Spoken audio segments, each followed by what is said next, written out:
Hello, नमस्कार, welcome to the Dodiya's academy. Nodal analysis की बात कर रहे हैं और एक और न्यूमेरिकल यहां पर मैं आपके साथ सॉल्व करना चाहूंगा that is based on the Kirchhoff's current law nodal analysis. तो आइए आज की क्लास में हम देखते हैं कि नोडल एनालिसिस पर बेस्ड न्यूमेरिकल को किस तरह से सॉल्व किया जाता है। स्टेप बाय स्टेप बहुत आसान तरीके से देखने वाले हैं इसको। पूरा वीडियो देखना, बहुत अच्छे से समझ में आएगा कि किस तरह से इस प्रश्न को सॉल्व किया जा सकता है। मेरे पास एक क्वेश्चन दिया गया है और इस क्वेश्चन में हमको करंट फिगर आउट करना है। लगभग सभी ब्रांच में हम करंट को फिगर आउट करेंगे with the help of nodal analysis. तो जब हम नोडल एनालिसिस की बात करते हैं तो सबसे पहले हमें दिए गए सर्किट में नोड फिगर आउट करना पड़ते हैं कि प्रिंसिपल नोड कितने प्रकार के हैं, कितने यहाँ पर अवेलेबल हैं। नोड की हम बात करें, नोड क्या होता है? नोड को हम दो तरीके से सर्किट में पता कर सकते हैं कि यदि किसी इलेक्ट्रिकल सर्किट के किसी भी पॉइंट पर यदि करंट डिवाइड हो रहा है या फिर करंट आके ऐड हो रहा है तो वो नोड कहलाएगा। आप नंबर ऑफ ब्रांचेस भी काउंट कर सकते हैं कि किसी पॉइंट पर एटलीस्ट तीन ब्रांच वहां पे अवेलेबल है तो वो नोड कहलाएगा। और यहां पर आप इजीली देख सकते हैं कि इस सर्किट में आपको दो नोड देखने को मिल रहे हैं, node 1 and node 2। So these are the node. आप कहीं और भी अगर चेक करते हैं, यहां पर देखिएगा केवल दो ब्रांच है तो ये नोड नहीं कहलाएगा। यहां पर आपको दो ब्रांच दिखेगी, this one again two branch, this one two branch. तो जहां पर आपको दो ब्रांच दिख रही है वो नोड नहीं कहलाएगा। नोड के लिए आपको कम से कम तीन ब्रांच होना चाहिए या फिर वहां पे करंट ऐड हो रहा हो, करंट आपका डिवाइड हो रहा हो। ये इस तरह से आप चेक कर सकते हैं। नीचे अगर आप देखते हैं सर्किट में तो यहां पर आप देखिए 1 2 3 4 ब्रांचेस आपको देखने को मिल रही है। तो ये भी एक अपने आप में नोड होगा और इसको हम रेफरेंस नोड कंसीडर कर लेंगे और रेफरेंस नोड को ग्राउंड कर देंगे और इस तरह से यहां का वोल्टेज 0 वोल्ट हो जाएगा।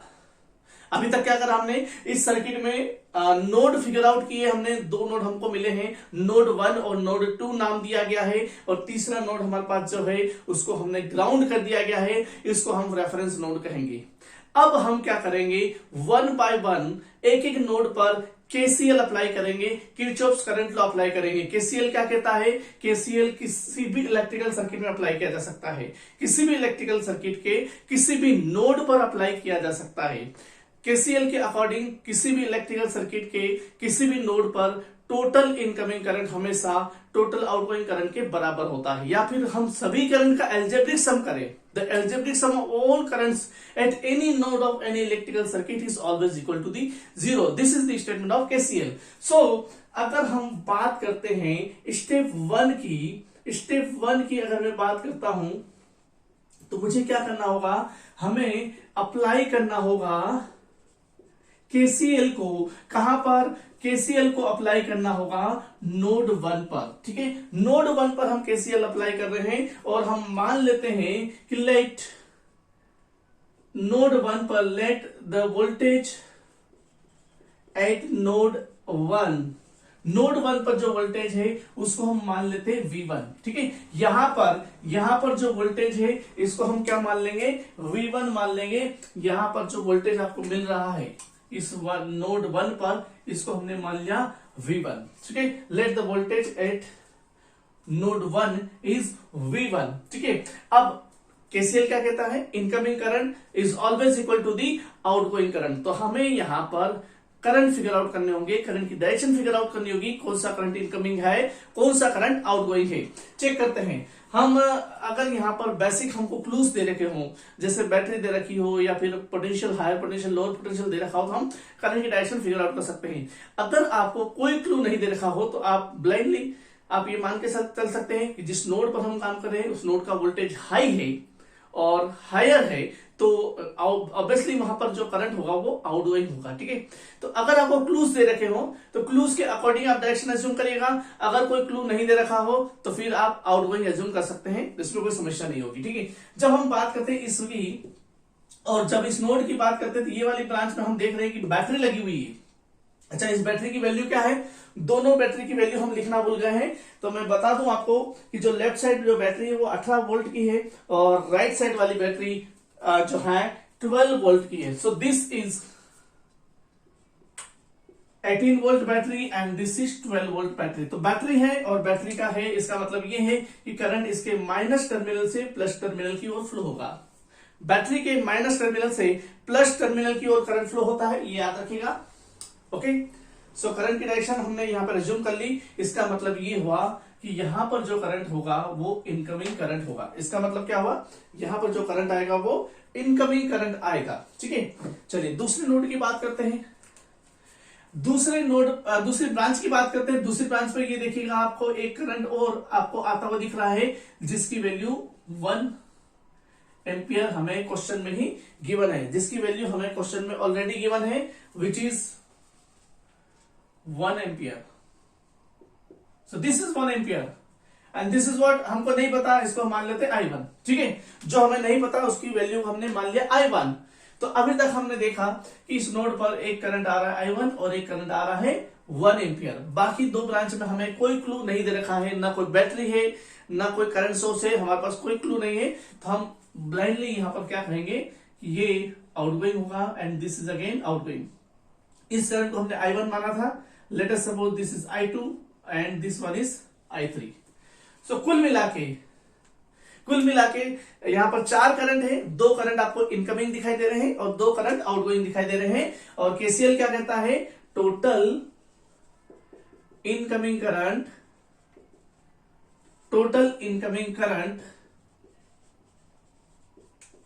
is equal to the what, total outgoing current। तो केसीएल का स्टेटमेंट क्या हुआ, total incoming current is equal to the total outgoing current. So what are the incoming currents, incoming current है I1 and 1 ampere. I1 current and 1 ampere current is incoming, and what are the outgoing current? Outgoing current है I2 and I3 ampere। I2 and I3 currents are the outgoing current। So now let us calculate the value of I1। I1 की value क्या होगी, एक चीज यहाँ पर देखिएगा, चूंकि ये 18 वोल्ट की बैटरी लगी हुई है, इसका मतलब ये हुआ कि यहाँ पर प्लस 18 वोल्ट है और यहाँ पर माइनस 18 वोल्ट है। ठीक है, ये चीज हमको पता होना चाहिए कि बैटरी है तो बैटरी के प्लस टर्मिनल की और पॉजिटिव वाला वोल्टेज होगा, जो भी वैल्यूज दे रखी हो। जैसे 18 वोल्ट की बैटरी है तो प्लस 18 वोल्ट हो जाएगा, ठीक है, और नीचे माइनस 18 वोल्ट हो जाएगा। अब ऑब्वियसली करंट जो है यहां से लेफ्ट से राइट की ओर फ्लो हो रहा है, इसका मतलब ये हुआ कि 18 वोल्ट जो है V1 से ज्यादा है, V1 से ज्यादा है। तो हम पोटेंशियल डिफरेंस को कैसे लिखेंगे, ज्यादा में से कम वैल्यू को माइनस करना होगा। 18 ज्यादा है, V1 कम है, 18 की वैल्यू ज्यादा है, V1 की वैल्यू कम है, तो इसको कैसे लिखा जाएगा, I1 को लिखेंगे तो 18 माइनस V1। देखिए करंट क्या होता है, करंट होता है वोल्टेज डिवाइडेड बाय रेजिस्टेंस। जिस ब्रांच का हम करंट की बात कर रहे हैं उस ब्रांच का वोल्टेज डिवाइडेड बाय उस ब्रांच का रेजिस्टेंस। इस ब्रांच का वोल्टेज क्या हो जाएगा, 18 माइनस V1। इस ब्रांच का रेजिस्टेंस कितना है, 6। सो this is the equation for the I1 and plus 1। Now I2 को हम जब लिखेंगे तो V1 से करंट फ्लो हो रहा है 0 की ओर, so it will be V1 minus 0 divided by resistance 6। Current क्या होता है, वोल्टेज डिवाइडेड बाय रेजिस्टेंस। तो वोल्टेज कितना है, V1 माइनस 0, रेजिस्टेंस कितना है, 6 ओम। नाउ I3 की बात कर लेते हैं। So this is I3 and this I3 is flowing from V1 to V2। हम ये भी मान लेते हैं कि जो नोड V2 है यहां का वोल्टेज कितना है, जो नोड V2 है उसका वोल्टेज है, नोड 2 का वोल्टेज है V2, ये भी हम मान लेते हैं, तो हमें कोई समस्या नहीं होगी। ठीक है, ओके। सो करंट क्या हो जाएगा, higher voltage, higher potential minus lower potential. Current होता है voltage divided by resistance, basically voltage difference between two terminals divided by the resistance. तो वोल्टेज डिफरेंस क्या है, V1 माइनस V2। रेजिस्टेंस कितना है, 9 ओम। तो I3 will be V1 minus V2 divided by 9 ohm. So this is the equation and इसको हम solve करेंगे। जब इस इक्वेशन को सॉल्व किया जाएगा तो इसका हम एलसीएम ले लेते हैं। So let us take the LCM. LCM क्या आ जाएगा आपका, एलसीएम आ जाएगा, इसको पहले मैं एक तरफ लिख लेता हूं, ठीक है, इसको अरेंज करके हम एक तरफ लिख लेते हैं किस तरह से, क्योंकि ये इक्वल पार्ट है, इक्वल के लेफ्ट साइड में कुछ टर्म्स हैं, इक्वल के राइट साइड में कुछ टर्म्स हैं, तो इन सभी टर्म्स को एक तरफ लिखेंगे तो हमें थोड़ा सा इजी गोइंग हो जाएगा। तो मैं इसको ऐसा लिख रहा हूं, 18 माइनस V1 डिवाइडेड बाई 6। कोई दिक्कत नहीं। ये V1 माइनस 0 डिवाइडेड बाई 6 उधर जाएगा तो क्या हो जाएगा, माइनस V1 डिवाइडेड बाई 6। तो ये V1 माइनस 0 को मैं क्या लिख रहा हूं, V1 लिख रहा हूं, कोई दिक्कत नहीं। ठीक है, ये प्लस वाले टर्म उधर जाएगी तो माइनस हो जाएगी V1 minus V2 divided by 9, and इस 1 को इधर ले आते तो 1 प्लस में था तो इक्वल के राइट साइड में आएगा तो -1 हो जाएगा। सिंपल स्कूल का बेसिक स्कूल का कंसेप्ट है जो हमने यहां पर अभी अप्लाई किया है। Now let us take the LCM. तो एलसीएम कितना आ जाएगा, 6 और 9 का एलसीएम लेंगे 18 आ जाएगा, और यहां पर मुझे 18 को जब 6 से डिवाइड करेंगे 3 मिलेगा, तो 3 मल्टीप्लाई करना होगा 18 माइनस V1 में, माइनस यहां पर भी अगेन 3 मल्टीप्लाई करना पड़ेगा तो ये 3 V1 हो जाएगा, माइनस 9 है यहां पर तो 18 को डिवाइड करेंगे 9 से 2 मिलेगा, तो this 2 to be multiplied with V1 minus V2 equal to the -1।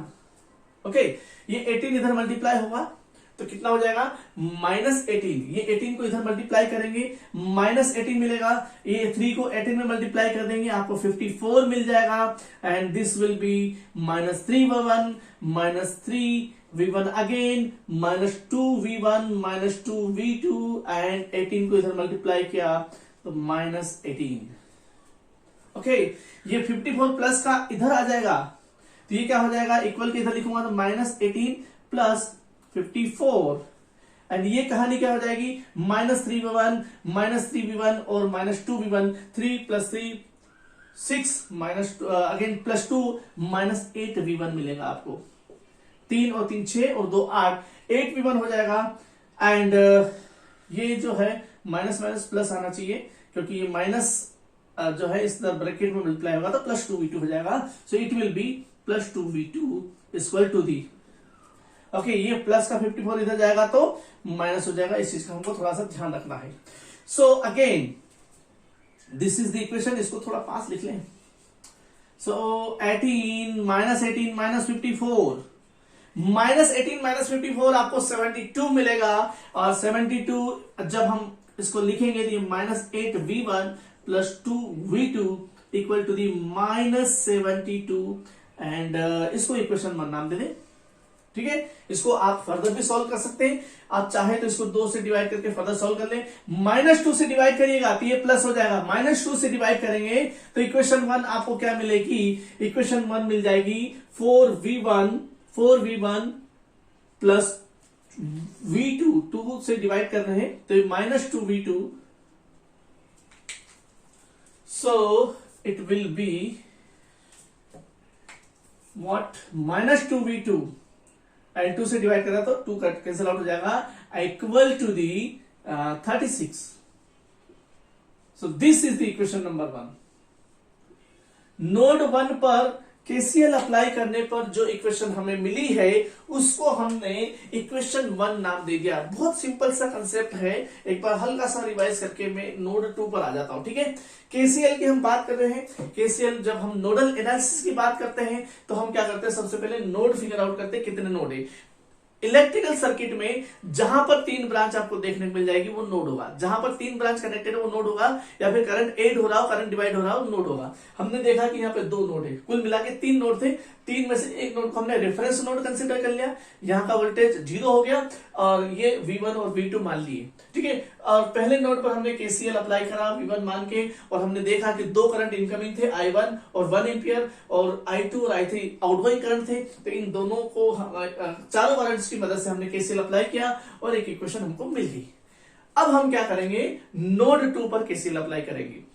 चलिए, तो इसको हम क्विकली रफ करते हैं। अगर आपने नोट डाउन नहीं किया है तो प्लीज इसको नोट डाउन कर ले, एंड इसको मैं रफ कर रहा हूं और आगे मैं नोड 2 पर केसीएल अप्लाई कर रहा हूं। तो मान लीजिए कि नोड 2 पर जो वोल्टेज है वो वोल्टेज क्या है, V2। तो हमने अभी थोड़ी देर पहले ही इसकी हमको जरूरत पड़ी थी जब हमने V1 माइनस V2 लिखा था करंट I3। तो नोड 2 पर हमने ऑलरेडी मान चुके हैं कि नोड 2 पर वोल्टेज कितना है, V2। सो केसीएल क्या कहता है, केसीएल कहता है total incoming current is equal to the total outgoing current. So step 2 की बात कर रहे हैं। Now in step 2 we will apply KCL at node 2। Node 2 पर केसीएल अप्लाई कर रहे हैं। केसीएल क्या कहता है भैया, total incoming current is equal to the total outgoing current. Total incoming current is equal to the total outgoing current. Node 2 पर देखो, आप नोड 2 पर देखिए, एक तो करंट I3 आ रहा है और इधर से ये करंट I मीन 1 एम्पियर जा रहा है, ठीक है, 1 एम्पियर जा रहा है। यहां पर बैटरी लगी हुई है, माइनस से प्लस करंट फ्लो होगा, माइनस से करंट फ्लो प्लस फ्लो होगा, तो ये करंट जो है राइट टू लेफ्ट फ्लो होगा, यानी कि नोड 2 पर इनकमिंग करंट हो जाएगा और ये जो करंट यहां पर आउटगोइंग हो जाएगा, क्योंकि यहां पर 0 वोल्ट है, यहां पर V2 वोल्ट है, ठीक है। इनको मान लेते हैं, ये I3 था तो मैं इसको कह देता हूं I4 और इसको कह देते हैं I5। एक चीज और, ये 12 वोल्ट की बैटरी है, तो यहाँ पर 12 वोल्ट प्लस 12 वोल्ट वोल्टेज होगा, यहाँ पर माइनस 12 वोल्ट वोल्टेज होगा, ठीक है। सारी चीजें हो गई हमारी रेडी। अब हम केसीएल अप्लाई कर रहे हैं। केसीएल क्या कहता है, total incoming current is equal to the total outgoing current. कितना इनकमिंग करंट है, देखिए आप, I5 करंट आ रहा है और I3 करंट आ रहा है। इनकमिंग करंट क्या है, I3 plus I5। I3 and I5 are the incoming current, तो टोटल इनकमिंग करंट क्या हो जाएगा, I3 plus I5। Now total outgoing current, outgoing current कितना है भैया, एक तो है मेरे पास I4 और एक ही 1 एम्पियर। ये 1 एम्पियर का करंट सोर्स है जो कि आउटगोइंग है, ठीक है। Now what is the value of I3? I3 की वैल्यू अभी जब हम नोड 1 पर केसीएल अप्लाई कर रहे थे तब हम कैलकुलेट कर चुके थे, and that is V1 minus V2 divided by 9 ओम।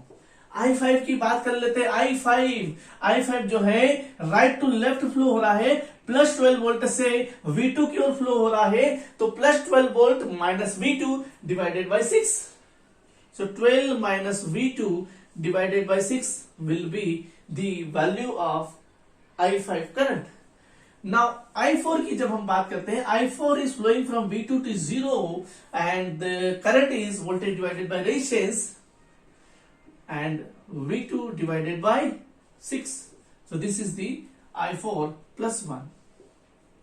ठीक है, अगेन इनको अरेंज कर लेते हैं, वेरिएबल्स एक तरफ और कांस्टेंट एक तरफ। तो जब मैं इनको अरेंज करूंगा तो V1 minus V2 divided by 9 plus 12 minus V2 divided by 6 minus V2 divided by 6 equal to the 1। Okay, again जब मैं एलसीएम लूंगा तो मेरे पास 6 और 9 का ही कॉम्बिनेशन है, तो एलसीएम क्या आ जाएगा भैया, एलसीएम आपके पास आ जाएगा 18। जब हम एलसीएम लेंगे तो 18 एलसीएम मिलेगा, 18 को 9 से डिवाइड करेंगे आपको मिलेगा 2 और 2 यहां पे मल्टीप्लाई होगा, तो ये हो जाएगा 2V1 माइनस 2V2। बहुत सिंपल सा मैथमेटिक्स है जो हम स्कूल में यूज करते आए हैं, ठीक है। यहां पर 18 को 6 से डिवाइड करेंगे तो 3 मिलेगा, 3 इधर मल्टीप्लाई होगा तो प्लस 36 मिलेगा आपको, और 3 अगेन मल्टीप्लाई होगा V2 के साथ तो माइनस 3V2 मिल जाएगा। अगेन 18 को डिवाइड करेंगे 6 से 3 मिलेगा और इधर मल्टीप्लाई होगा तो माइनस 3V2 आपको मिल जाएगा, एंड दिस इज दी 1। ये 18 इस 1 में मल्टीप्लाई हो जाएगा, तो इक्वेशन आपको इस तरह से मिल रही है। जो जुड़ रहा है उसको जोड़ लेते हैं, ये माइनस 2V2 और माइनस 3V2 और माइनस 3V2, 3 3 6 और 2 8, तो ये यहां पर आपको 2V1 minus 8V2 plus 36 equal to the 36 equal to the 18 equal to the 18. Okay, so 2V1 minus 8V2 plus 36 equal to the 18. अब 36 को मैं इधर ले आता हूं, and 2V1 minus 8V2 equal to the 18 minus 36. 18 minus 36 आपको क्या मिलेगा, माइनस का 18। So 2V1 minus 8V2 equal to the minus 18। जब इस इक्वेशन को मैं पूरी इक्वेशन को 2 से डिवाइड करूंगा तो V1 minus 4V2 equal to the minus 9। V1 minus 4V2 equal to the minus 9। This is equation 2। तो यहां पर ये जो है इक्वेशन 2 मिल गई मुझे नोड 2 पर अप्लाई करने पर। तो यहां पर मैं इसको रेड कलर से लिखना चाहूंगा। सो 1 कुछ नहीं है तो V1 है, 1V1 minus 4V2 equal to the minus 9। Equation number 2 ये हमें मिली नोड 2 पर केसीएल अप्लाई करने से। अब आगे की कहानी बहुत आसान है। साइंटिफिक कैलकुलेटर है आपके पास, आप जानते हैं किस तरह से with the help of scientific calculator दो इक्वेशन है, दो वेरिएबल है, आप इनको सॉल्व कर सकते हैं। जब आप सॉल्व करेंगे तो V1 की वैल्यू आपको क्या मिलेगी, मेरे पास वैल्यू ऑलरेडी कैलकुलेट की हुई है, मैं यहां पर आपको लिखवा देता हूं। जब आप दोनों इक्वेशन को सॉल्व करेंगे तो V1 आपको मिलेगा 10.2 वोल्ट। ठीक है, सो V1 क्या आ जाएगा, V1 आपको मिलने वाला है, V1 will be equal to the 10.2 volt and V2 जब हम आप कैलकुलेट करेंगे, मेरे पास ऑलरेडी कैलकुलेट किया हुआ है, सो V2 हो जाएगा 4.8 वोल्ट। और इन V1 और V2 पर ही बेस्ड सारे करंट की वैल्यू है। कितने करंट है यहाँ पर, 5 करंट है। कौन कौन से करंट है, एक है I1, ठीक है, I1 के लिए हमने क्या एक्सप्रेशन लिखा था, I1 के लिए हमने लिखा था 18 माइनस V1, I1 के लिए मैंने लिखा था 18 माइनस V1 डिवाइडेड बाय 6। तो 18 माइनस V1 डिवाइडेड बाय 6 में यानी कि 18 माइनस 10.2 ऐसा करेंगे तो वैल्यू आपकी आ जाएगी। ठीक है, I2 के लिए मैंने क्या लिखा था, I2 के लिए हमने लिखा था V1 divided by 6 and I3 के लिए आप क्या लिखेंगे, I3 will be equal to the V1 minus V2 divided by 9। Okay, similarly आप I4 के लिए लिख सकते हैं, उम्मीद करता हूं आपको विजिबल होगा ये। ठीक है, I4 के लिए आप लिख सकते हैं V2 डिवाइडेड बाय 6 एंड यहां पर मैं लिखना चाहूंगा I5 which is equal to the V12 minus V2 divided by 6। ठीक है, आप इनको सॉल्व करिए और आपको वैल्यू मिल जाएगी। कुछ नहीं करना है, V1 और V2 की वैल्यू पुट अप करना है। 18 माइनस 10.2 डिवाइडेड बाय 6 जब आप करेंगे तो मेरे पास ऑलरेडी इसकी वैल्यू कैलकुलेट करी हुई, मैं लिख देता हूं कि जब हम V1 माइनस 18 माइनस V1 लिख रहे हैं, ठीक है, तो आपके पास जो करंट आएगा वो आ जाएगा 1.3 एम्पियर। इट्स 1.3 एम्पियर मेरे पास ऑलरेडी कैलकुलेट किया हुआ, आप इजीली आप इसको कैलकुलेट कर सकते हैं, there will be no issue. And V2 divided by 6 आप लिख रहे हैं तो ये मिलेगा आपको 0.8 ampere. 1 second, V1 divided by 6 अगर आप लिख रहे हैं तो ये मिल जाएगा 1.7 ampere. So this is 1.7 ampere and V2 divided by 6 लिख रहे हैं तो मेरे पास कैलकुलेट किया हुआ है 0.8 ampere. So this is 0.8 ampere and V1 minus V2 यानी कि 10.2 माइनस 4.8 डिवाइडेड बाय 9। तो जब I3 की बात कर रहे हैं, V1 minus V2 divided by 9 कर रहे हैं तो 0.6 एम्पियर करंट आपको मिल जाएगा। एंड जब यहां पर I5 की बात करेंगे तो I5 यानी कि 12 माइनस V2 आपको 1.2 एम्पियर मिलेगा। ठीक है, तो आप कुल मिला के जो हमने कैलकुलेट किया है, ये करंट आ गया आपका I1, ये आ गया I2, ये आ गया I3, I4 और I5, सारे करंट हमने निकाल लिए हैं। मैंने डायरेक्ट वैल्यूज भी की है क्योंकि बेसिक्स हल्का सा स्कूल का मैथमेटिक्स है, आप इसको सॉल्व करके लिख सकते हैं। तो इस तरह के आप जो है न्यूमेरिकल्स अगर आपके एग्जाम में आते हैं, यही न्यूमेरिकल्स आपके एग्जाम में आते हैं, कई बार पूछे गए हैं, इवन ये भी न्यूमेरिकल आपके एग्जाम में एक बार पूछा गया है और वहीं से मैंने आपके क्वेश्चन पेपर से लिया गया है। आपको पैटर्न समझ में आना चाहिए कि किस तरह से केसीएल को अप्लाई करना है। सबसे पहले आप नोड फिगर आउट करेंगे और 1 बाय 1 नोड पर केसीएल अप्लाई करेंगे। केसीएल का स्टेटमेंट्स हमको पता है कि total incoming current is equal to the total outgoing current. Basic mathematics इस्तेमाल करते हुए आप अप्लाई करते जाएंगे। प्रैक्टिस जरूर करते रहिएगा, प्रैक्टिस करेंगे तो आपको कॉन्फिडेंस आएगा। उम्मीद करता हूं आज की क्लास आपको पसंद आई होगी। अगर आपको किरचॉफ्स करंट लॉ का थ्योरेटिकल एक्सप्लेनेशन वाला वीडियो देखना है तो आप यहाँ पे क्लिक करके देख सकते हैं। अगर आप चैनल पे नए हैं तो चैनल को सब्सक्राइब कर लीजिएगा, बेल आइकन को प्रेस करके नोटिफिकेशन इनेबल कर दीजिएगा सो दैट आपको आने वाली क्लासेस के नोटिफिकेशन मिलते रहे। मिलते हैं अगली क्लास में, तब तक के लिए धन्यवाद। जय हिंद, नमस्कार।